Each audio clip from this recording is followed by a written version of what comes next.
Welcome to this space of conversations with Game Changers. These meaningful conversations with those who we have found are connected to their purpose from within, who are able to express that purpose in a really unique way, and through that are bringing transformation to the world in different ways. We are interested in people who aim to change the game and create new narratives that open new possibilities for them and for all of us. We are Purpose+Motion, and we support organizations to connect with their purpose and then get in motion, in action. The potential we help them unlock allows them to stabilize through transitions, create healthier work environments, and scale their positive impact in the world. Enjoy these conversations. And please let us know what you think in the comments below. Welcome to this conversation of the Game Changers series. My name is Pablo, and today I am with Robert Winter. Hello, Robert. Hello, Pablo.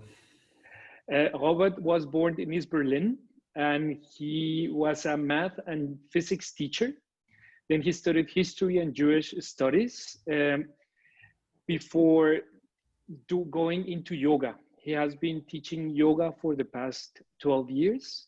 He follows the Desika chart, aka Vini Yoga tradition, and he has done some trainings in the Somatische Academy Berlin. Robert, you are a current participant in the Embodied Learning for Social Transformation, and I see that in your life you have been exploring a lot of different things. So what brought you to yoga after having studied math and physics? Well, yeah. It was back in East Germany that I decided to become a teacher, and then it turned out that it was not really satisfying. I didn't want to be a teacher at school, and math and physics are kind of nice, but I was not burning for those subjects. So I returned to university after the war came down and ventured more into the social realm with history and Jewish studies. And besides my studies, I played in a theater and so got involved in somatic practices. And I remember one workshop when we did some warm-up exercises that I thought, wow, when I do that every day, I would feel so good in my body. So I think that was kind of a somatic initiation for me, and I was searching for some field where I could practice it, and so I arrived at yoga. So at the end, it was not wanting to be a teacher, it was the context and the subject, but you had it in your heart that you wanted to transmit and some kind of knowledge. Yeah, that's kind of funny that I ended up being a so-called teacher, if only a yoga teacher, but the teacher stuck with me. I have been doing yoga also for many years now. I haven't taken any teacher training, but what I realized is that a true yogi embodies his practice just by living. Right? Everything that they do, they embody this. And this for me is the difference between being just a yoga teacher, somebody who delivers yoga sessions, and being a yogi. Can you relate to that in your life, this living yoga? Yeah, maybe that's something which brought me into this field, because it's kind of walking my talk. So that's not only to deliver some wisdom or knowledge, but to live it myself and to transmit this what I live. Yeah, it's not only some theory or some body of knowledge, it's a practice. Yeah. And this I can see that for you is important, that you walk the talk, as you say. And this brings me to the topic of social transformation, because social transformation doesn't only happen. We, with our actions and with our way of understanding life, is who shape the reality. So I'm wondering, Robert, if now out of this yoga practice, what do you have in your plate right now? What are you working on? What are your initiatives that are keeping you busy? Yeah, one important encounter for me was somebody who later became my teacher. He unfortunately has already passed away. His name was Michael Stone. He was a Canadian yoga and Buddhist teacher, and he coined the words awake. So I don't remember the exactly, but awake in the world. That was his words. Mm-hmm. Mm-hmm. This is something which became very important for me, not to awake from the world or to get enlightened somewhere up there, but to awake in this life we live, Mm-hmm. and to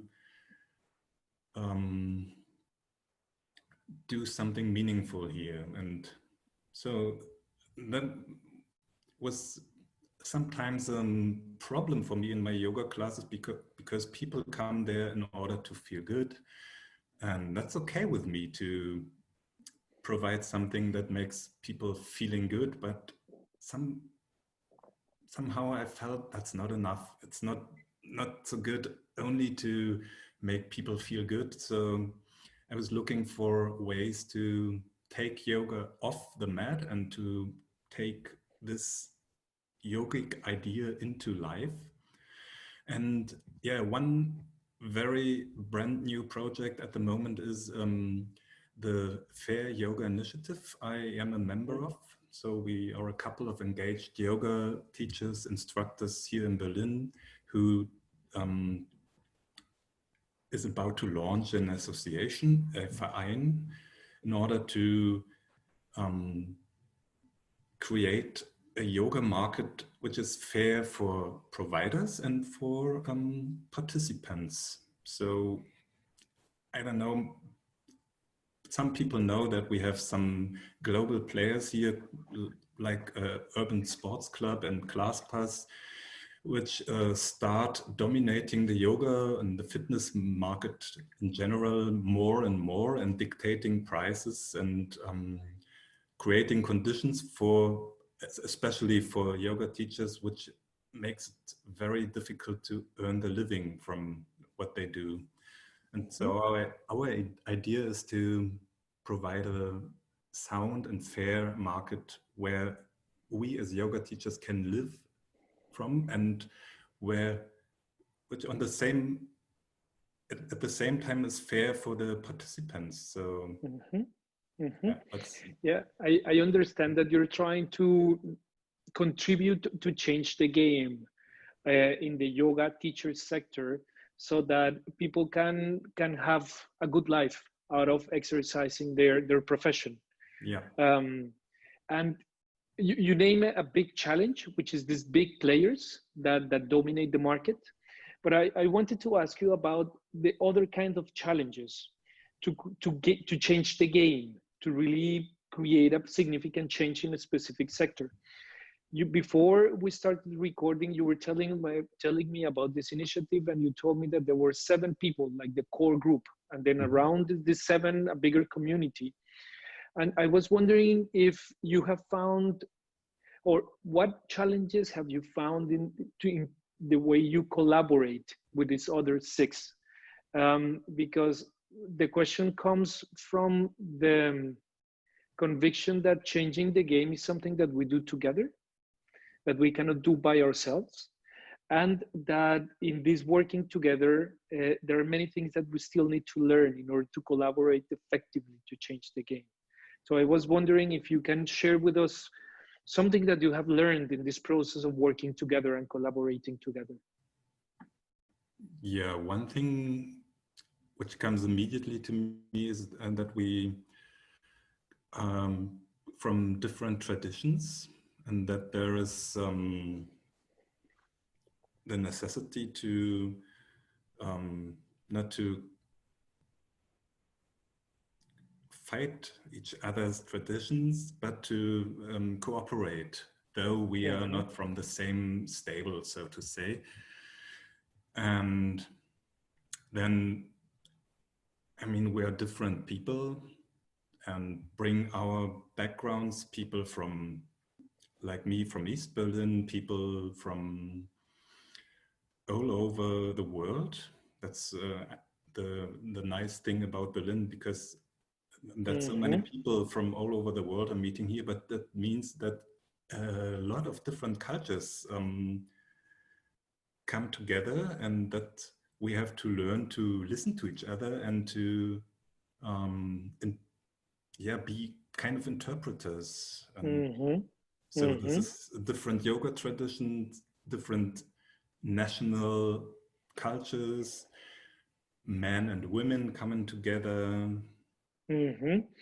You bring how the diversity that in a way is a really big advantage of today's world and of Berlin in particular can be a challenge. And I can fully relate to what you're saying.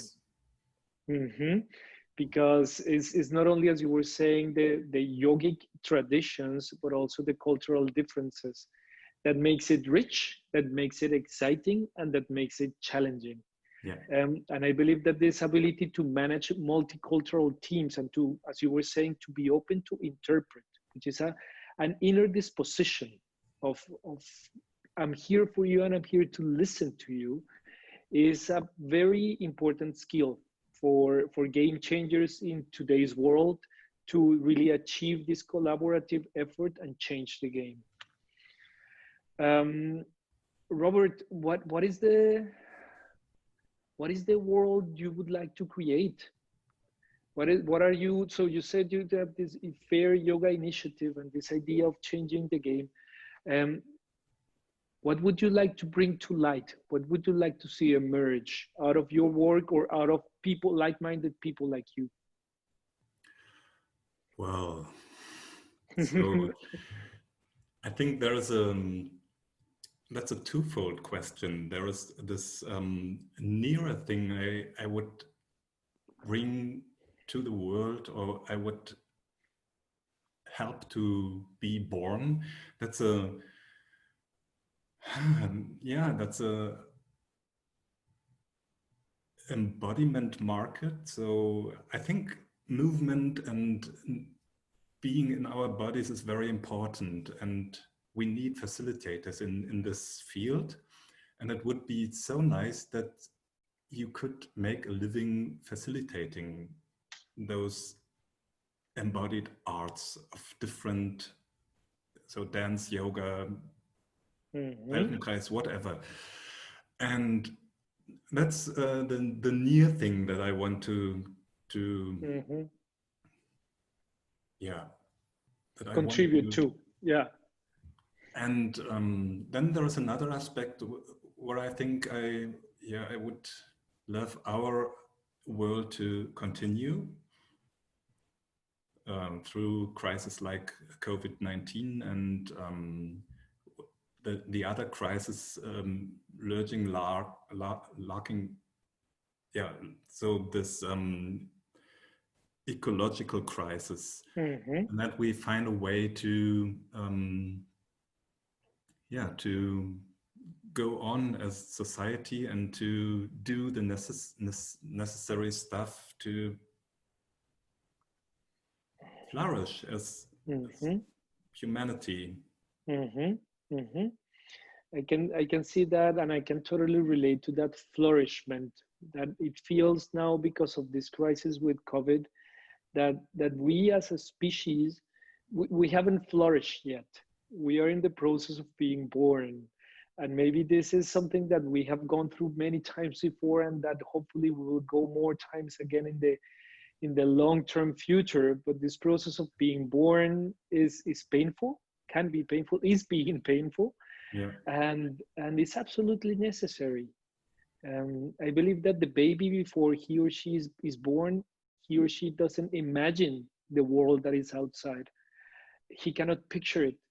And now I believe that we are in that point as well, in which we know that we need to change, that we want to change, and we cannot imagine how change looks like. We have some clues and we can taste some things, but we cannot grasp it still. It's really interesting, and that's why we get together, people like you and me, people like the embodied learning experts, to imagine and envision that world.